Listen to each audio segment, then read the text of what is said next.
একের পর এক মামলা শুরু হয়েছে। হত্যা মামলা, গুমের মামলা, নানান ধরনের মামলা। এবং এখন পর্যন্ত যতগুলো মামলা হয়েছে সমস্ত মামলার প্রধান আসামি কিন্তু বা এক নম্বর আসামি কিন্তু শেখ হাসিনা। এবং বোঝাই যাচ্ছে যে আরো অনেক মামলা হবে এবং মামলার এক ধরনের হিড়িক পড়ে যাচ্ছে।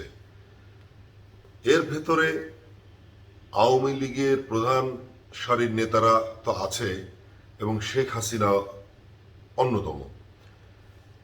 এখন প্রশ্ন হচ্ছে যে তাহলে কিভাবে আওয়ামী লীগ আবার ঘুরে দাঁড়াবে, আদৌ ঘুরে দাঁড়াতে পারবে কিনা। আমরা আজকেও দেখলাম যে সজীব ওয়াজেদ জয় কলকাতার বাংলা ভাষাভাষীর আরেকটি পত্রিকা, একটি অনলাইন পত্রিকা হবে বোধহয়, সেখানে তিনি কিছু বলছিলেন এবং তার টোটাল কথার সারমর্ম এটা যে তিনি বারবার ভারতের কাছেই একটা আবেদন করছিলেন যে ভারত যেন চাপ দিয়ে 90 দিনের ভেতরে একটা ইলেকশনের ব্যবস্থা করে। কিন্তু আসলে ভারত কি আসলে এ ব্যাপারে চাপ দেবে? ইতিমধ্যে আমরা দেখেছি যে বাংলাদেশে নিযুক্ত ভারতীয় হাই কমিশনার যিনি, তিনি কিন্তু এই সরকারের সঙ্গে কাজ করতে চান বলে জানিয়েছেন এবং দেখা করেছেন।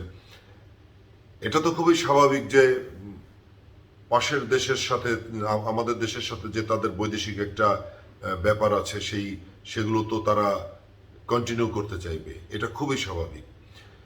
আর এখন পর্যন্ত শেখ হাসিনা দিল্লিতে আছেন এবং তিনি কিন্তু এখনো অন্য কোথাও যেতে পারেননি। আর যদি এভাবে মামলা হতে থাকে, একের পর এক মামলা হতে থাকে এবং শেখ হাসিনা সহ যারা দেশের বাইরে আছেন তাদের বিরুদ্ধে যদি গ্রেফতারি পরোয়ানা জারি হয়, আর বাংলাদেশ সরকার যদি ভারতকে বলে যে শেখ হাসিনাকে ফেরত দেন, তাহলে আসলে কি হবে? তখন কি ভারত শেখ হাসিনাকে ফেরত দেবে?